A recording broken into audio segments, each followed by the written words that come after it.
My name is Randy Rubenstein, and welcome to the Mastermind Parenting Podcast. At Mastermind Parenting, we're on a mission to support strong-willed kids and the families that love them. You're listening to the Mastermind Parenting Podcast with Randy Rubenstein, and welcome to today's show. Well, today I have a guest that I think many of you are going to want to tune in for. Karen McMahon is a certified relationship and divorce coach and founder of Journey Beyond Divorce. She began divorce coaching in 2010 after recognizing that the pain of her divorce led her on a transformational journey into a powerful and unexpected new life. Karen leads a national team of divorce coaches in supporting men and women around the world to become calm, clear, and confident as they navigate divorce. Karen's the host of the acclaimed Journey Beyond Divorce podcast, co-author of Stepping Out of Chaos, Turning Pain to Possibility, creator of JBD's exclusive Accelerated Divorce Recovery Program. Welcome to the show, Karen. Thank you so much for having me, Randy. Okay, so we were just chatting before we started recording, and we're both, I think, aligned in having an organic conversation and providing whatever comes through us. We have to just trust that is what whoever is listening to this really needs to hear, right? Full agreement. Okay, perfect. Okay, so all the time, people, they come to me, they have a difficult child. And what I like to say about these kids that are being challenging, difficult, strong-willed, they're like the canaries in the coal mines. They, quite often they're highly sensitive little people. They're super intuitive. They take in all the things. And when they sense that there's friction in the marriage, in the family dynamic, it makes them feel ungrounded and unsafe, and then they act out. And so usually people come to me, and it can be like opening Pandora's box at times. And before I know it, it's quite often, I would say 95% of the people who come to me are, well, me and my husband signed up, and it's only me doing this work, right? And so he's not engaged in the content, he's too busy, or he's got excuses, whatever it is. And so she's engaged in the content, and before she knows it, she's frustrated because she's learning this new way, and they're not parenting on the same page. And it's become real clear that that there's a communication issue between the two of them. Not a ton of the relationships end in divorce. And we have had a handful of people that decide, what, this child is fine. I've got, my relationship is beautiful. The issue is me and my husband, we're not meant to be. Like this marriage is not working. And so then they come to me and they're like, okay, so now what? And I'm always real clear that there's a difference between the parent, I stay in my own lane. I hate to use the term expert, but at this point, I really understand kids that display strong-willed behaviors. Relationship coaching is not my area of expertise, right? And so I want to use this time to have you, who this is your area of expertise, to really weigh in when we have two parents who are not parenting on the same page, and they were bonding before on how difficult their kid was. But now that we have one parent learning how to see their kid's behavior differently, learning the right tools, speaking the language that the kid can hear, now all of a sudden the kid's not difficult for mom anymore. And we realize it's the relationship that's the problem. What do you say to that issue? Yeah, so that we address a lot. It's that very early stage where things are not smooth, and the question becomes: should we end or should we mend? Yeah, right. That's the question. Should how do I know? And of course, when there are children involved, it's the hardest decision in the world to make because it's not just you. You know, if it was just you and a partner, you could say, okay, I'm ready to move on. But when there are children, it's a very big decision. And so what I say to couples is start with mending. Now you may say through your program, certain issues have come to the forefront, but when you start with mending, and you start with mending not by telling your spouse what to do. Yeah. Like I come from a 12-step program. Keep your side of the street clean. Yeah. His responsibility is sweeping his side of the street. If he sweeps it or he doesn't sweep it, that's not yours. You, on the other hand, might be controlling. You might be telling him what to do. You might be codependent. You might be protecting him. You might be breaking boundaries or having no boundaries and needing boundaries. So when you choose to mend, and the first step of mending is I'm going to work on myself. I'm going to notice what's happening. So here they are with you noticing what's happening with maybe mom and child. And so I would say, okay, now let's notice what's happening with you and your husband. I interviewed a woman. She wrote a book called Fierce Love. And she also wrote a book called Fierce Conversations. And in Fierce Love, she says, the conversation is never about the relationship. The conversation is the relationship. Mm. And I love that because then what your listeners can do right now is say, okay, if I look at the conversations I'm having with my spouse, are they safe? Are we throwing emotional bombs across the room and shrapnel's flying? Or are we holding a safe space where there's no judgment and criticism and we're hearing the other person and understanding, disagreeing maybe, but giving an opportunity to hear and understand that we're raised in different families, we have different ways of communicating. And so when you begin to mend, you look at how are we communicating? What are my boundaries? What are my triggers? How do I react when I have triggers? Which would also come into what you do, right? Like you're being triggered by your kid, you're reacting. Well, how do you react with your spouse?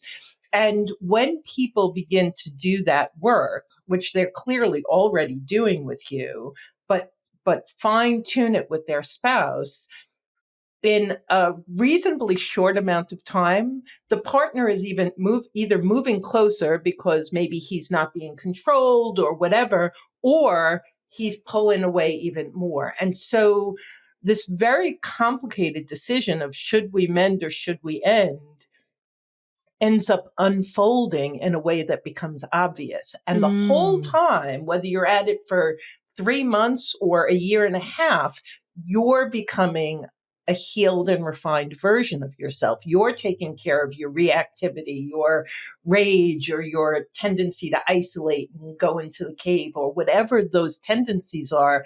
When you begin to work on you, everything changes, everything shifts, and then it becomes clear. Okay, so you just you just put into words what I see happen so often through parenting. Okay. So mom comes in and she learns, she realizes this kid was just my little canary. And now I understand my kid. Yeah, they're highly sensitive. Yeah, they're quite often dysregulated. Yeah, they don't want to, they need some space after school. If I hammer them with questions, I'm going to see those behaviors because it's just so they start to really understand and see their child differently, and they clean that up. And then they come to me and they're like, well, the problem is, my husband. And what I always say is I'm like, don't parent your husband. It's not sexy. Like no one wants to have sex. Like no one wants to have sex with their mother or their father. Like, no, so don't parent your husband. Exactly what you said about the clean, keep your side of the street clean. I'm like, you just do you. And allow, if you see your husband, look, any emotional safety is the top priority. So if you have I think there's a lot of bad advice out there, which is always be on the same team. I'm like, if you see your husband, your kids are emotionally unsafe. If you see your husband shaming them, getting physical with them, really scaring the shit out of them, Yeah. then that is unsafe. And so you get your kids out. You don't tell your husband what to do. You just get your kids to safety, get them out of there. Right. Yeah. So it's kind of like if you see a car barreling down the street towards your kids, you get them out of the fucking way. And that's what you do. And when you circle back with your husband, you know, like they just had an explosive moment. And what do? You know, do you come and chastise and berate them? Or do you say, like, I have shitty moments too. I have moments like what was really going on for you or what was so frustrating, you know, you can tell me or whatever. But don't tell them what to do. Just show up for them. Just Right. show up for them. So most of the time, I would say about 90% of the time, the marriage ends up improving because mom stays in her lane. She does her work. She's feeling so much better about herself because she's like, okay, I've got an amazing relationship with my kid. I feel like a great mom. I'm not beating myself up about that. I'm not going to try to control my husband. I'm building all this self-awareness.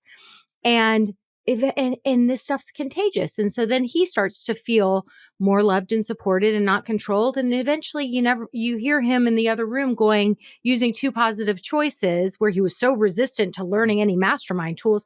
And now all of a sudden you hear him with his 4-year-old going, did you want to put your right foot or your left foot in when he's, helping them get into the PJs. And then she's like, that's the sexiest thing ever. And now there's more intimacy, right? Beautiful. And so 90% of the time, it really becomes sort of like marriage therapy. It's just it's like this beautiful thing that happens.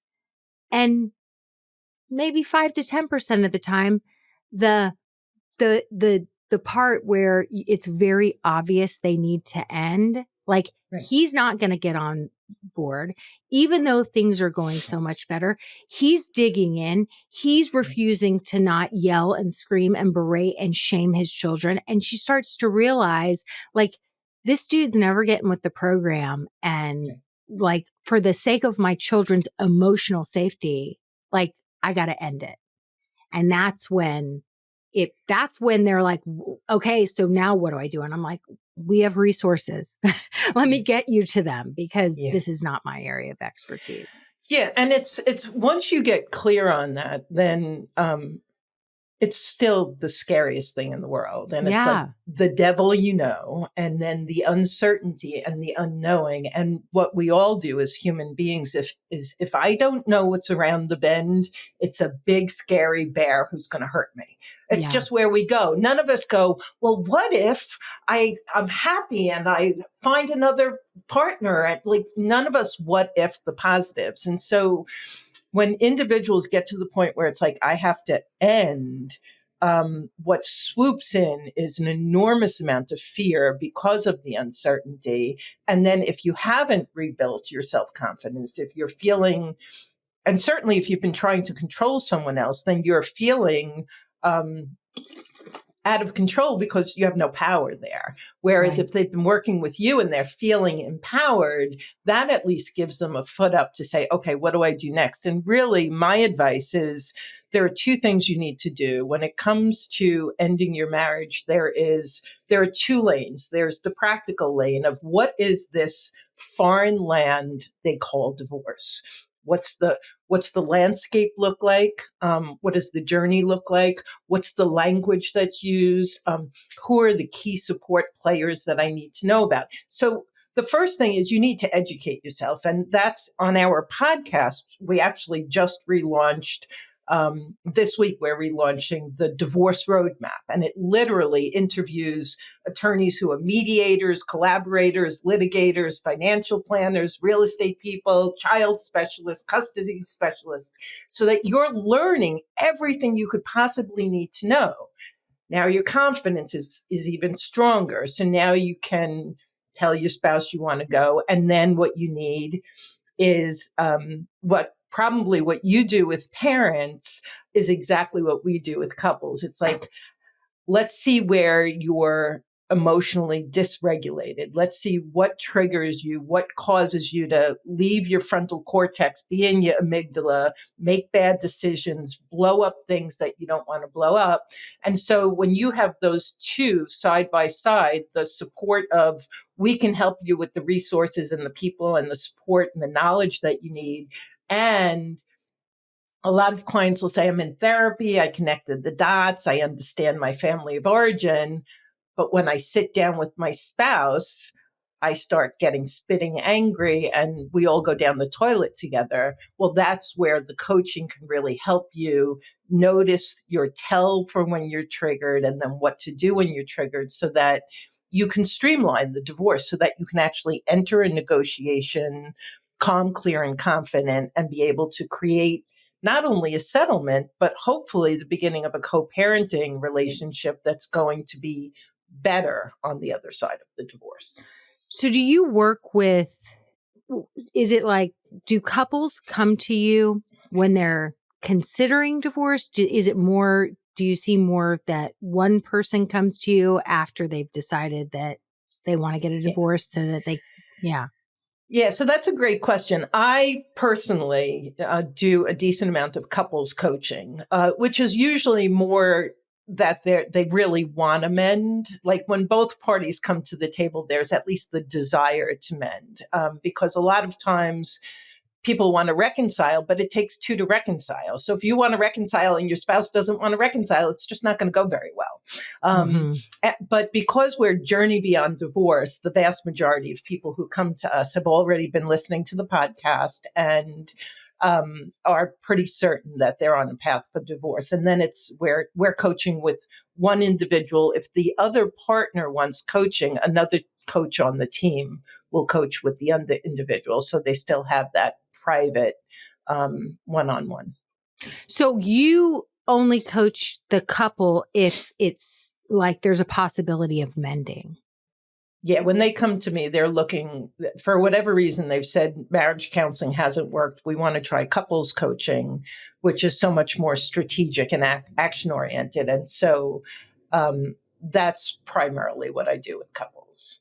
So couples don't want to be actually, if you think about it, it's like once you've decided, I'd be more of a mediator. It's like putting the two of them in the same room together. Yeah. We're not really getting anywhere. Yeah, no, that makes sense. That makes total sense to me. Okay, so let's say that. So I'm just thinking about this woman who in my program, who at the very end of the coaching call, the group coaching call, just last week, I coached her on one topic, and at the very, very end, she's like, oh, and I haven't been at home for 3 days because it got so bad that I just had to come to my friend's house. And now, I need to divorce I'm ready for a divorce.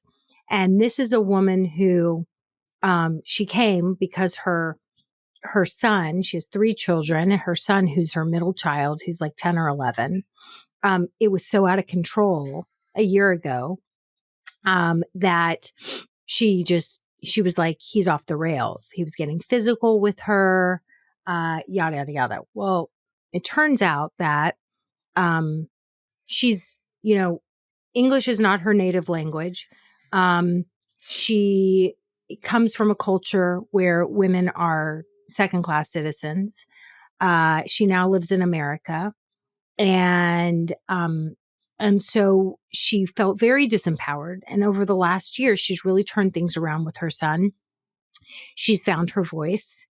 She's, it's pretty amazing to see.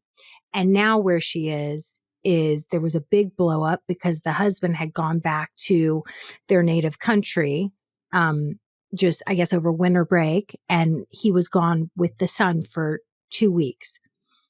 Now they're back, and the husband's undermining all the things that she put in place. And now the son is just digging his heels in and following the father's lead. And she was just so infuriated. She's like, it's clear to me that we need a divorce.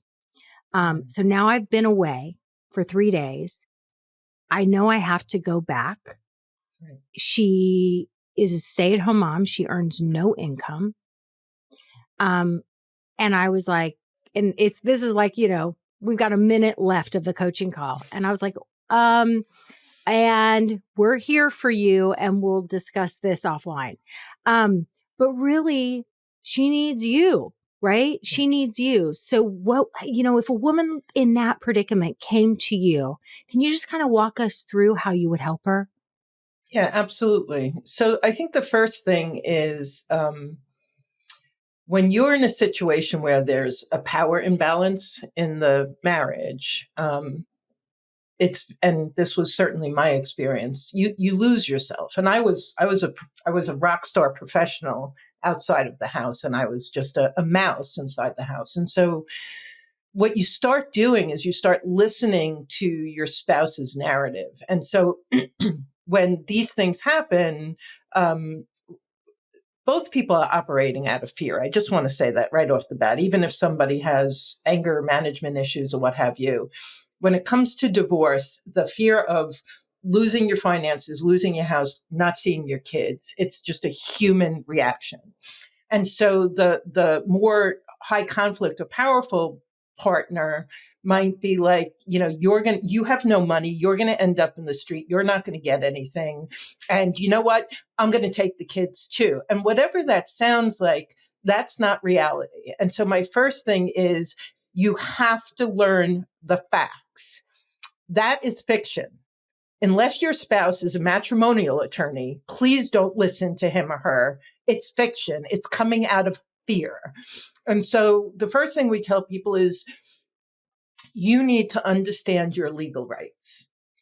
So if you're in a particular state where there's equitable distribution and there's reasonable spousal maintenance and child support, even if you're a stay-at-home mom, it doesn't mean you're not going to have to, figure out how to go out and make some money. But the fear is I'm going to be penniless. I have to stay imprisoned in this situation that's diminishing me. And that's not true the vast majority of the time. So the first thing is you get educated. You get educated by getting some good recommendations of attorneys to speak to.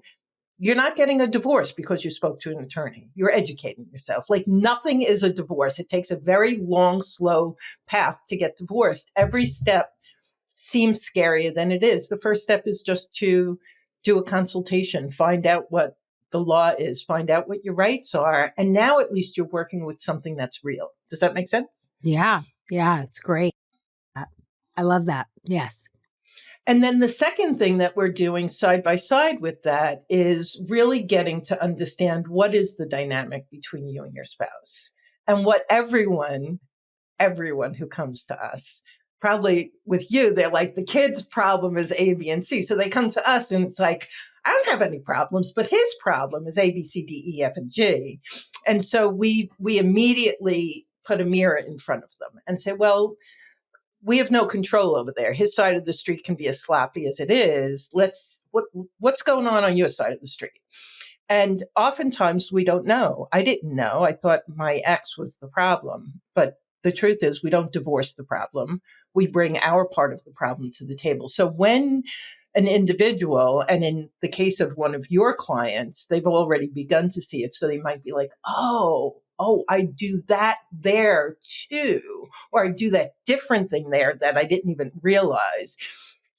They have control over that. They start fine tuning that. And even if the spouse stays high conflict or resistant, it's okay because they're feeling more empowered, they're educated, and they can begin down that path, even the stay-at-home mom. That's so good. That is such great advice and I even like that you're like the high conflict spouse rather than the narcissistic spouse. Which I think, look, I understand that classification a lot.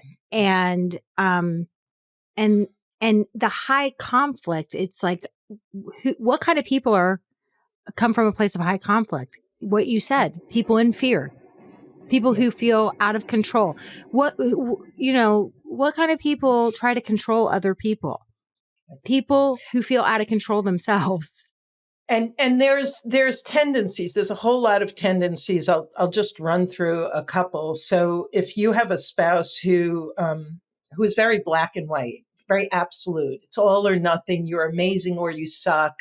Yeah. You're always right or you're always wrong. Like so that falls into a high conflict. And someone could be high conflict because they just lost their parent and they've got downsized at work and they're just in a pressure cooker. So I think in today's day and age, it's people do themselves a disadvantage when they say, "I'm divorcing a narcissist. I'm divorcing someone who has high conflict tendencies." Doesn't make you sound like a psychologist with a fake psychologist. And so I often say, don't even use terms like gaslighting. Just if you are talking to a professional, explain what you're experiencing instead of using narcissist, gaslighting, because you sound more reasonable because now you're actually telling me what you're experiencing. So black and white thinking is one. Deflect and defend. If every time you go to, or the vast majority of times where you go to your spouse to say, I have this issue, you get back, well, I have that issue too, and mine is worse, or I have this other issue, and you never get to talk about what your concern is because they're deflecting and you're defending yourself. That's very typical in those high conflict marriages. And then blame and accusation is a big one. If they can't take responsibility for their part, like there's certain things where it doesn't matter how good of a human being you are. It doesn't matter how centered and mindful and conscious you are. If you're engaged with that kind of a personality, you're going to be hitting a wall and it's not going to serve you. And typically, to your point, a lot of times people will say to me, oh, the kids have no idea that there's we don't fight in front of them. They don't hear yelling and screaming. You know what? You're a walking ball of energy. And if you're frustrated, angry, disappointed, broken, sad, whatever, and your spouse is, those kids don't need to hear you fighting. They are absorbing all of that energy and they are responding, even though it's not a verbal thing. That's so true. That is so true. And I think that, look, they come in to my process and 30 days in, they always say like, I thought it was my kid, but I think it might be me. Right. I think it might be something else. And so I say, yeah, this is parenting. Like it's really a lot of personal development under the umbrella of parenting. Right. Yep. Like I say, parenting is like the ultimate self-help journey because you just face yourself because little kids don't lie. They're like little truth barometers. So they just mirror back everything they feel. Right. Yeah. And so we can choose to face ourselves. And when they come to me and they come through my process, it really does become very much about self-awareness and figuring out all the old hurts that are now coming up for you and things in the relationship. So the women are starting to feel, to heal old hurts and to feel stronger and to feel better and to feel more confident, to feel more worthy and all those great things. And they come down this path and they're loving it. And then, their partner, a lot of times, is just a few steps behind them. And I'm like, this shit is contagious, you guys. Just be patient. Don't tell him what to do. Remember, unsexy. Just do it. Just do it. Just take care of business. Do your thing and just be the badass that you are. And so most of the time, they then come trickling behind and they're like, I want to hire a coach. Like you're doing all this cool stuff. And so then they come along. And then there's the partners who dig their heels in. They say, this is all bullshit. I don't want to hear your mastermind mumbo jumbo anymore. I'm not talking about this stuff. You just need to. And so those are the relationships that quite often end in divorce. Because it's high conflict. It's exactly what you said. Like, they're like, I'm not interested. I'm not opening Pandora's box. I'm not doing that. Right. And if you have, if you have a partner who who has that kind of a reaction when what's at stake is the mental and emotional well-being of your children, that's a pretty red flag. That's a big red Yeah. flag. Yeah. And again, with high conflict personalities, there's such insecurity and there's so much fear.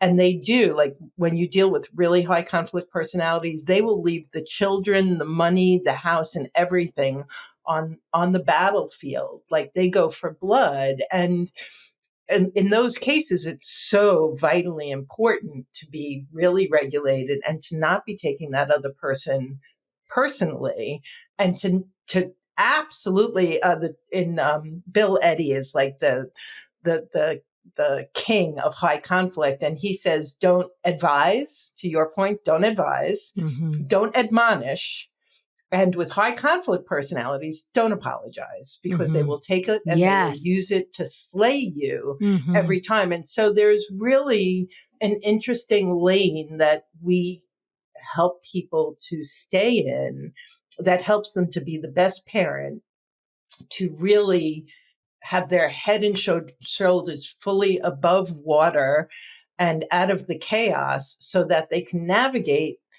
the divorce process, which in and of itself is like broken and lengthy and expensive and frustrating.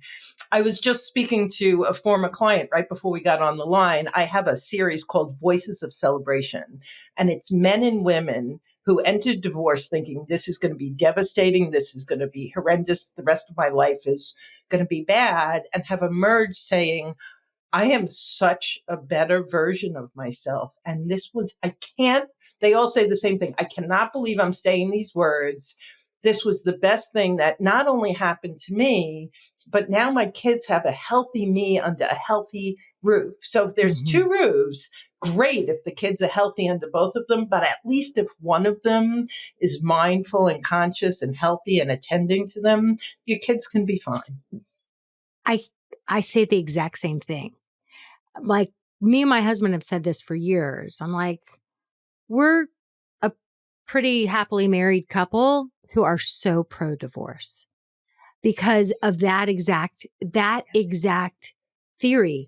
If we've got one toxic household, right? That not 100% of the time not healthy, but if we've got two households and 50% of the time the kids have at least 50% of the time the kids have the possibility of being in a healthy environment, way better, right? Way better.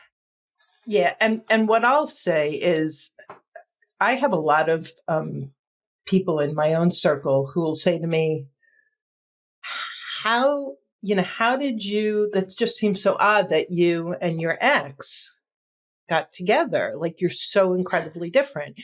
Well, I'm divorced 15 years, and I was equally as toxic as him when I met him. Like, if you're in a toxic relationship and you think that your spouse is the problem, if you were attracted to him or Right. her and you end up in that, then you brought half of the problems to the table. And if you're not willing to look and see, what was it about my childhood upbringing, my family of origin, my dating experience, my belief system about myself, my what is it about me that I attracted this person who's so difficult? And then I got into this dance, this dysfunctional dance with him or her. And now my kids are in it. And if I could just stay on this soapbox for a second, if you're going to stay for your kids, here's my message. We learn intimate relationship in our family of origin. I watched mom and dad interacting with me and my siblings. And that is my experience of intimate relationship. And if what your children are experiencing is not what you want them to go out and marry, then you are not doing them any good staying in that relationship, because they will go out and they will either they're going to marry some version of mom and dad. And if that right now is very unhealthy, you don't want that for them. Well, I've heard that referred to as trauma bonds. Have you heard that term? Yeah. Absolutely. Yeah. Trauma bonds. So it's like you get together with people. And I mean, those of us who find our partner in our 20s, I mean, your brain isn't even finished developing, right? Like, I mean, it's almost lucky when it doesn't end in divorce because we've got a lot more growing to do. And So so we call the people in that in some way feel familiar. And there's the trauma bond, yes, right?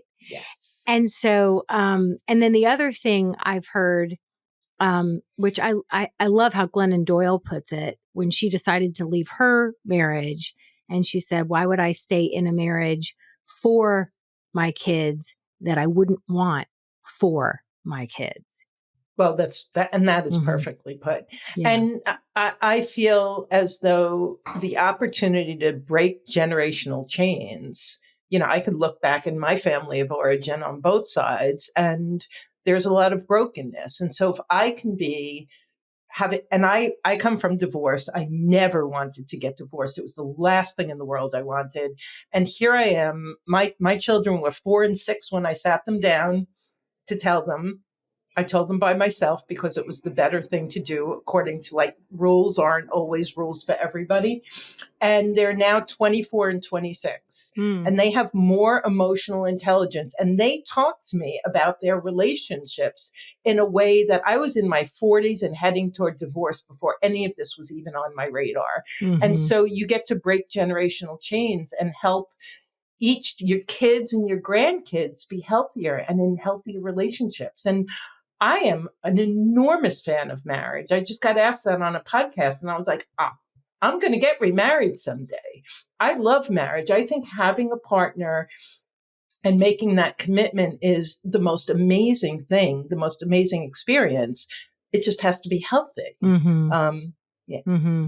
No, I completely agree with all of it. And I I mean, I applaud you for just even if you came to this in your 40s, it's like, oh, you are a cycle breaker. And I think many of us who come and listen to things like this, we're cycle breakers. We know we may not even be at the stage yet where we know what generational pattern we want to break, but we just have an inner sense that we want to do things differently than it was done for us. And I think quite Yep. often children have, we think I can't get divorced. I'm going to ruin my kids' lives.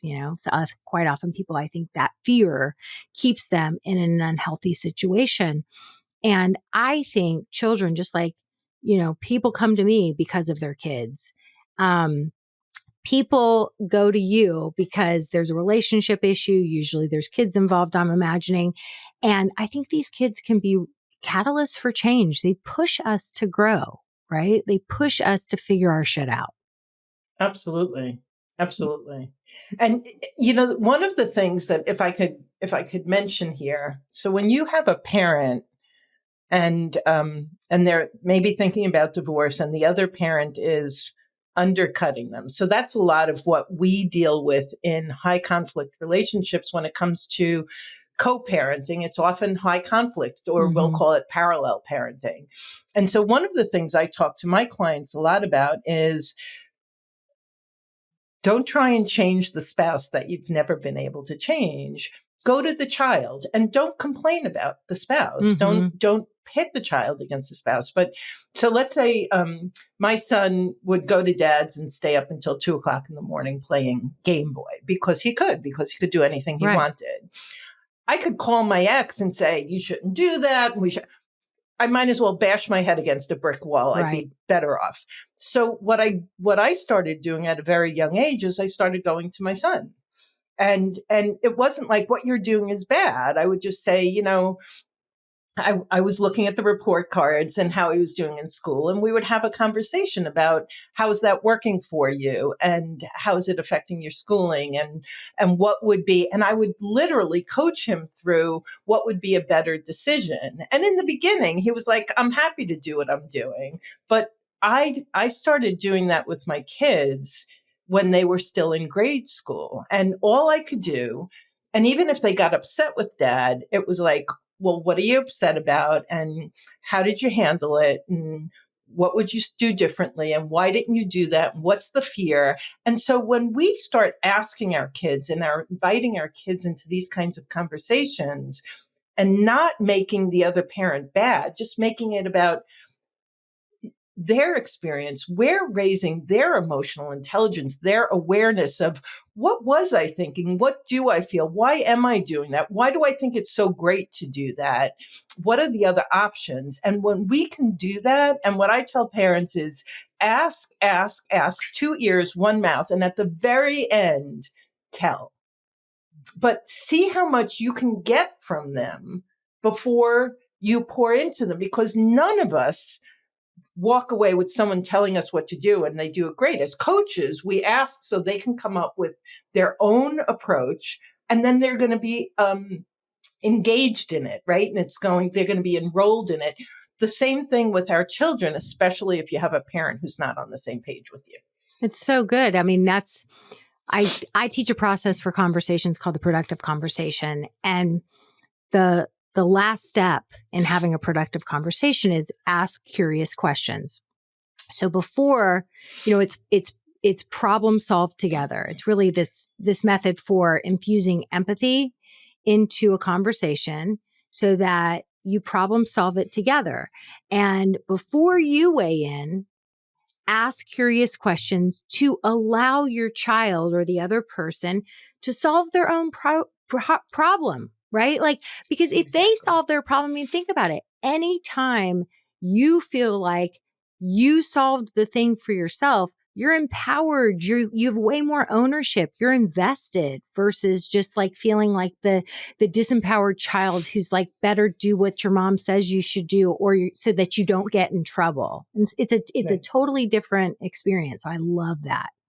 Yeah, and I also love and I think this, it's kind of like when parents want to contact the teacher, off the bat and I'm like, okay, so I am a champion of teachers. I love teachers. And there are lots of behavior techniques and behavior management techniques used in classrooms that are outdated, old school, and total bullshit.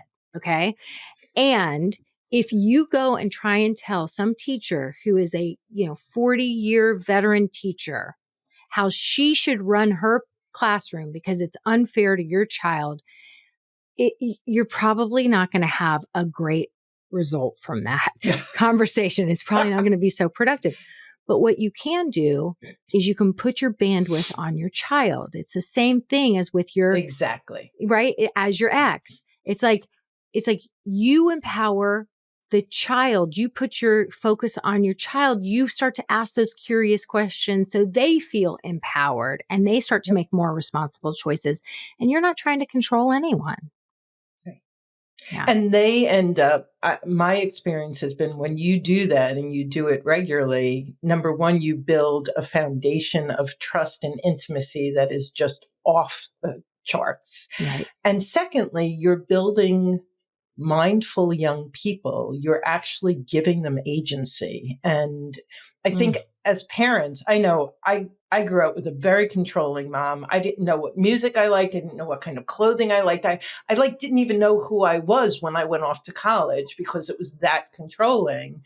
And here I have these kids, and it's hard. It's hard when they have so many opinions and they're so strong-willed and strong-minded. And yet, it's brilliant when they go out into the world. So it may be a pain in the neck for us. I remember I would always say to my son, you better be a lawyer when you grow up, because he was so sharp and so on the money.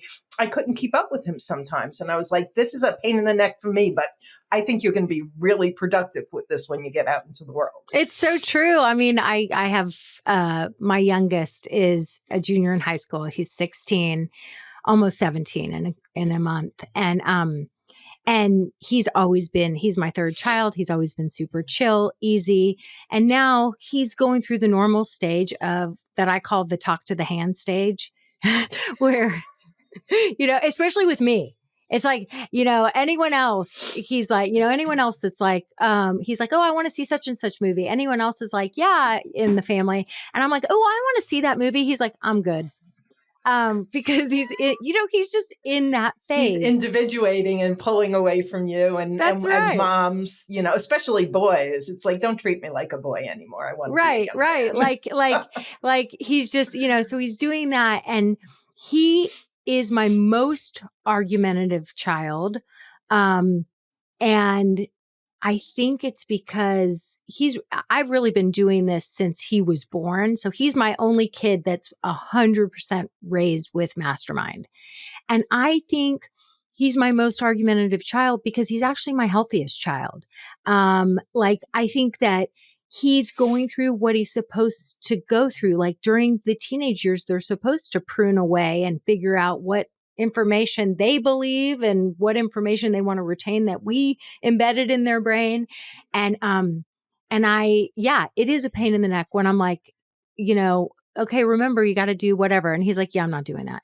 And I'm like, and so it is a pain in the neck when all that resistance comes up. Yes. And that's where our work comes in because it takes a lot of patience. It takes a lot of impulse control for me not to be like, just fucking do it. Stop, like I have to like catch myself and walk away. And so it's pushing me to work on skills, that I didn't even know that I really needed to work on because the other two were easier, Yeah. So. If I could just share a little success of my own. So as I was telling you before we got on, I had been living in Florida. I was helping take care of my mom, and my son had traveled at 20 years old. He went from New York to Colorado, then he went to Portland, he went to Seattle. So I was like, Christopher, people are going to think you don't like me. We couldn't be further apart on the continental US. I was in Florida, he was in Seattle. But he would call me if he was buying a car, if he had a medical issue, he would call me and he would just talk it through. And my way with him would always be he'd get on the phone and I'd say, what do you need? And he'd start talking and I'd listen and I ask questions and I'd have an opinion. I'd have advice to give. And I'd say, so help me to understand. Do you just want me to listen or is there something that you need from me?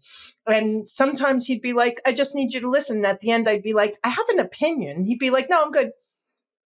And that's when you bite your tongue, you hang up the phone and you let them live their life and do it. And for me to know that I'm his person, and the same thing with my daughter, and that they'll come to me with anything and that they know that they're not going to be shooted on. I'm not shooting all over you.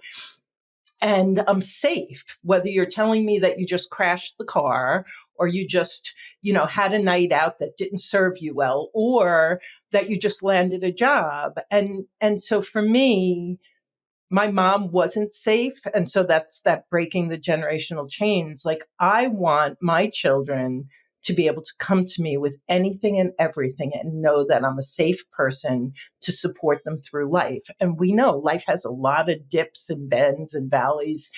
And when you parent the way you and I are talking about, that's the golden nugget. That's what you get for the rest of your life. And that's a pretty cool relationship to have with our young adults. I mean, there's so much alignment. You just like, I'm like, yes, like I wanted to like give a hallelujah on that because that's exactly right. It's like, I didn't have that relationship with my mom.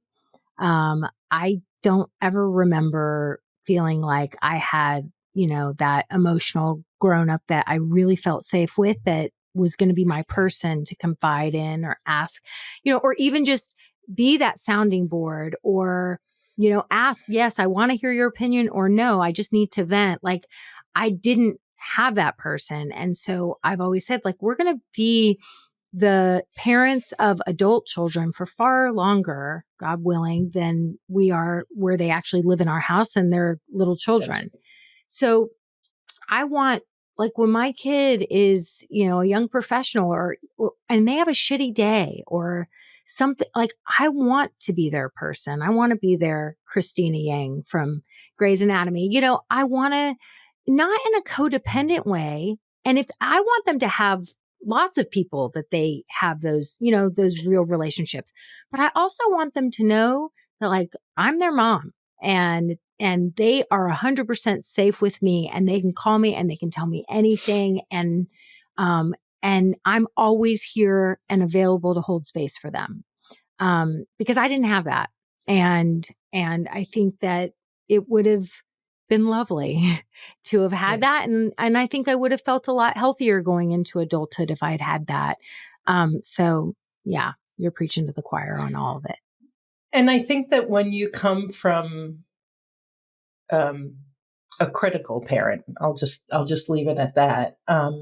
It, it, or if you're a critical parent, if you have a tendency to point out the shortcomings and the problems and what's wrong, um, you're closing doors. And there's a way to do it. It's not like, I'm not saying we're not talking to our kids about the ways in which we believe that they can grow. But if that's always wrapped in you're wonderful and amazing and terrific in all of these ways, and I've noticed this thing that I don't think serves you, can we talk about it? And I know you're going to be a rock star. Like when we wrap our critique in love and in acknowledgement of all of the good, we're serving them so much better than I see so many parents where it's like, there's just this hard line to what's wrong with you. And for all of us who have a monkey mind and a self-critic, as a parent, we build our child's self-critic. And so we're responsible for that. And when you can do it with kindness and compassion and trust and belief that they can grow, that also creates a level of safety for them that's so foundational and so beautiful. Well, I would imagine it happens even more so maybe when, when you're working with someone and so they've gotten divorced. Let's say they've gotten divorced, they're working with you or one of your coaches. And so they have the self-worth and and they understand that self-care means getting the right support. Like, you don't have to do this all alone. We're pack animals. We're meant to have, that support. So they come to you and you help them to grow in all these ways and build their self-awareness. And so their confidence grows and they feel more empowered and they're doing their work and they're now all of a sudden it's like, what is my next chapter going to be? I can dream again. And so they start to grow as a person. And I would imagine that so often people going through that do become better parents and more confident and build these relationships, because I think one of the biggest obstacles especially with teenagers and young adults is when the parents have sort of given up on it's almost like their life is a missed opportunity or missed potential. Their time has passed. So now they're just going to live vicariously through their kid and they're going to, be criticized. Well, what about this thing? And how have you thought about, and it's like, why don't you just do your own work and let your kid have and so I would imagine that people who are empowered after divorce and doing what they need to do are not doing that as much as. I completely agree. And in fact, my encouragement is always, you're learning so much, pour it into your children, pay it forward. And so instead of paying forward what mom and dad did to us, right? So we're unconsciously doing it to the next generation. They're paying forward this new thing that they're learning. I had this one client, very difficult ex in a 5-year divorce, still in it. And she had these 2 young adults. And so they were young teenagers when it started. And so dad wasn't financially helping. He wasn't involved with the kids. And then he'd show up and want to take the boys to Chris Ray for like delicious steak dinner. And then she would get so angry at them for going and then for coming back and then for sharing any enthusiasm. And it didn't take long for us to kind of like, let's just look at that. Let's look at why you're so triggered, the message the boys are receiving, why the boys would be so enthusiastic to go out with a dad who, treats them like a library book and occasionally takes them out.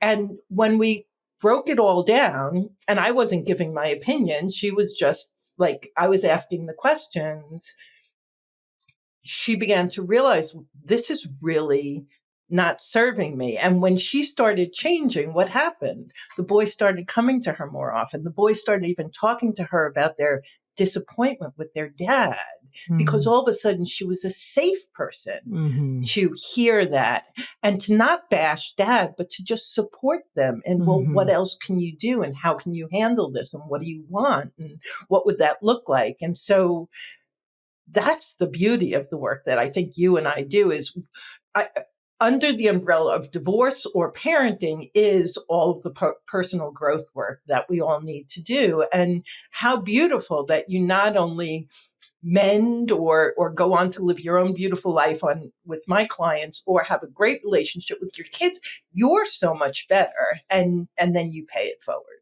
And so good. So it's just the gift that keeps giving. Yeah. So good. So good. I can tell you love what you do like I love what I do. Yeah. It's okay. So for people who needed to hear this today and want to reach out, can you let people know how you can help them, where they should go, all that jazz? Yeah. So we're Journey Beyond Divorce. That's the website and it's the podcast. And I suggest listen to the podcast if you're a podcaster. And then we offer a free call with a coach. And we call it a rapid relief call because people usually need rapid relief when they're reaching out. And so if you go to Journey Beyond Divorce, you can book a free rapid relief call with any coach on the team or myself. And in that conversation, you will walk away with new perspectives, an action plan, and a really good sense of if our form of coaching is the kind of support that's going to help you through this next chapter of your life. Oh my gosh, I am so glad that we connected. There's so much alignment, and I know that a lot of people need you.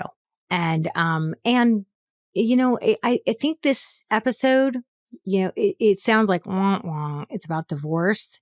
It's like we had kids, we have this fantasy, we're going to build this dream, and we're heading down the road to divorce. But I think that what you do is so inspirational because should we mend or should we end/start the new next exciting chapter and become the person that I was truly meant to become, right? Like this isn't the ending as much as this could be the beginning. Yeah. And it is, we often say, the family isn't broken. The family is going to be the family forever. It's transforming into a different form, and you're transforming into a different human being. And it's all good because you're going to do it. You're going to do it regulated. You're going to do it consciously, and it's going to be better for you and your kids. So good. So good. Thanks so much for being here today. It was a great conversation. Bye-bye. Okay. Everyone have a great week. Until next week. Bye now. Thanks for listening today, guys. I hope you picked up some tips, tools, maybe some baby steps for creating more balance and boundaries in your life. And I just wanted to let you know, if you want to continue moving the needle forward in creating this for yourself, having a happier household, I want you to go to my website and check out mastermindparenting.com.